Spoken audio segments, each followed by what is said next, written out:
Whether you're brand new to RC airplanes or you've been flying for years, one thing that can ruin your day fast is showing up to the field without the right tools. Today I'm going to show you exactly what you should bring, starting with a minimalist kit for beginners and then leveling up to what experienced pilots carry in their field box.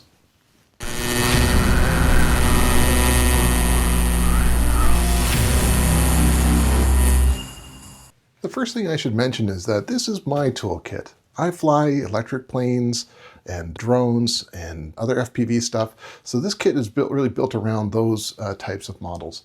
If you fly gas planes, nitro planes, helicopters, or something else entirely different, you may have a different set of tools in here.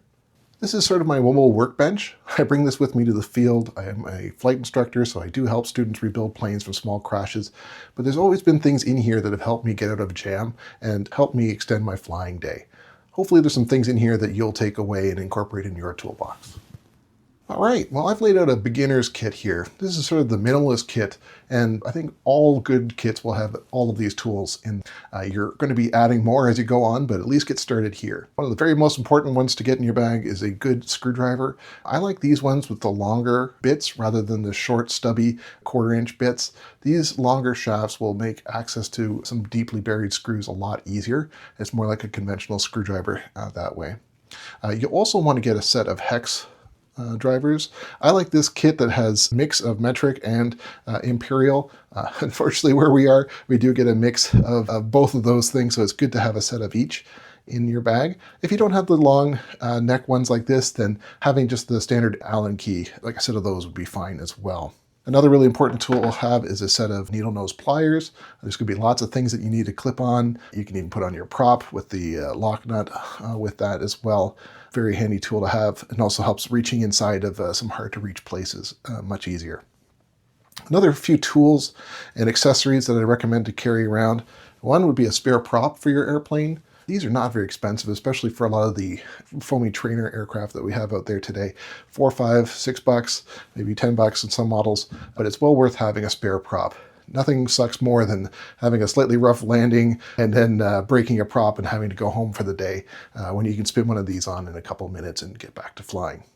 Another couple of really handy things to have would be a set of CA glue. This is like crazy glue, and a bottle of Kicker. This spray will harden up that glue basically instantly. Very good for some quick field repairs. One thing I'll mention is that there's two different flavors, if you will, of crazy glue. One is just a regular crazy glue. Another one is called foam safe. There are some chemistries of crazy glue that can eat through foam, like the blood from aliens. It can do some really nasty things to your airplanes. It is a lot more expensive than regular crazy glue, so I'll leave it to your discretion whether or not you carry a bottle of the foam safe CA or just use the old-fashioned one. If you have some old-fashioned stuff, then make sure you test it on some foam before you start using it on anywhere important. Another couple of things, good roll of tape. I like this Gorilla brand of tape. It's very sturdy stuff. You can make hinges out of it. You can reinforce parts of your body, tape up a wing if you've got a hole in it. There's all kinds of good stuff you can do with that. There's another type of tape.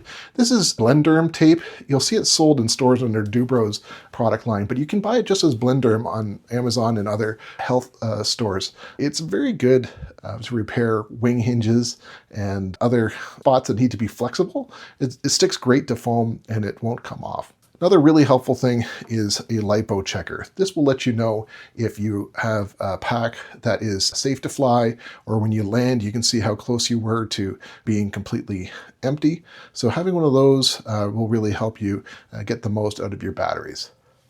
And I think lastly, the two things I really recommend, some high SPF sunscreen so you don't burn yourself, and then also some bug spray, especially earlier on in the season here, especially if you're flying out later in the day. It can be really annoying to be flying, and of course, once you take off, you'll always have bugs flying around your head.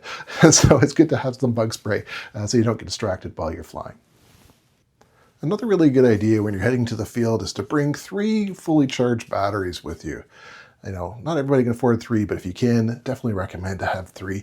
Especially later on, as you get more into the hobby, you're likely going to bring a charger with you.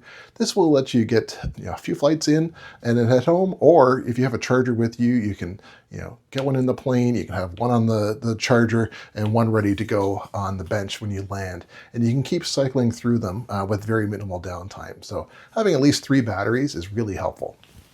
Okay, I guess we're at the intermediate level. These are all things that I would bring with me to the field as an intermediate pilot. You don't need them for beginners, but these are all good things to have on hand while you're out in the field. I would first go out and buy a little tackle box like that and keep a whole bunch of random screws and things. Any extras that you have from building your plane would be a good thing to keep in there. Some common sizes of M3, M2 type screws, washers, and so on would be good to throw in that box. I also really recommend keeping a set of wing bolts or elastic bands if you fly an apprentice or one of those other trainers that use elastic bands to keep the wings on the plane. These wing bolts are a nightmare if you lose one. There's probably nothing else in your toolbox that will work. So if you don't have one of those, a spare set of those in your box, then you're going home early that day. Or you're begging one of the other guys to borrow some of theirs. Other really handy things are some zip ties, just for keeping wires under control. There's lots of field repairs you can do to suspension and stuff with those, so it's good to have a few of them around on hand. And also some Velcro, double-sided Velcro with the sticky adhesive on the back. It's great for securing batteries down, and there's a few other fixes you can do with your plane with that stuff too. So attaching other components and receivers and so on with that Velcro, really handy stuff. Well, and lastly, we've got these little plastic guys here. I think you call these servo clip retainers. They're little plastic tabs that'll lock your servo leads together. It's really handy to have a set of these if you are taking your wings on and off regularly at the field. It just makes sure that your cable stays connected when you plug it back together, and so you don't have it disconnected when you take off. All right, I guess we're in the advanced category now. These are all tools that I love to have in my tool bag, but they're not for everybody, but they are super handy to have around. This set, I think they're called hemostats. I got this set of 3 at Princess Auto for $9. And they are super handy, especially some of these really long ones. There's been all kinds of times where I've dropped a screw or need to pick up a wire lead that's buried deep in the airplane or inside a wing, and having these long guys are really, really handy. More day to day, I like these guys because they lock on, they have a little lock at the back so they can grip onto things like wires if you're soldering, or if you need to grab a plug and not let it go inside the body of the plane. This little guy is an extendable magnetic gripper. I know what you call it. It's a little magnetic parts finder. I use it for finding all the stuff I've dropped off the flight bench, and if you need to find a screw, you can go fishing with that guy and hopefully get it back. The last 2 things, we've got a little pick. This is more like a dentist pick. Again, I got a whole set of those things, probably 6 or more of them in a set for less than $10, and they have various hooks and pointy bits on the end. Again, good for fishing wires into small places, just like a good set of tweezers can help out as well. One thing I think every experienced pilot should have is a field charger. This is going to dramatically increase your time at the field. Unless you want to go out and buy, 10 batteries or something, you're going to need a way to charge them while you're at the field. This guy will work on AC or DC power. So you can either hook it up to your vehicle's car battery, like just with some jumper cables, pop the hood and hook up the jumper cables to the XT60 port at the back.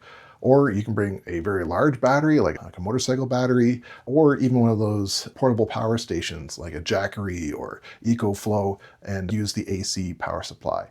It's a great way to cycle batteries while you're out in the field and extend your flying day. Another super handy thing to have in the bag is a soldering iron. This is a very popular model called the TS101. They're available everywhere. AliExpress, Amazon, a bunch of other online retailers carry this model. You can pick them up for about $70 up to about $100, just depending on how many tips that you get and all the other accessories that come with it. One thing I really like about this is that it comes with a cable that you can hook up an XT60 battery to. So I just use my normal LiPo batteries that I'll have in planes or drones, and you can power up your soldering iron from there. You can also power it off of USB-C, so if you have a good battery bank that you hook up to, you can use that instead. And then I've built a little box along with it that I carry some solder, some flux, some solder wick to clean up old solder joints, and a bit of wire and stuff in there. And that's just about all I need to get me going and doing small repairs in the field. I think that pretty much sums it up. Now, I don't recommend you bring all of this stuff with you every time you go to the field. In fact, I recommend the opposite. Bring the minimal stuff and then add to your kit as you go along. I do like the idea of having a bag versus a toolbox. It's just way easier to throw stuff in there that you think will be handy. You can also has a strap on it, so you can throw that over your shoulder while you're carrying other things to the field. But you don't need to go crazy on your kit. Start small and add to it as you go along. Well, I think that was all for today. If there was a tool that you find super handy that I don't have in my bag, please let me know in the comments down below. Thanks everyone. Bye now.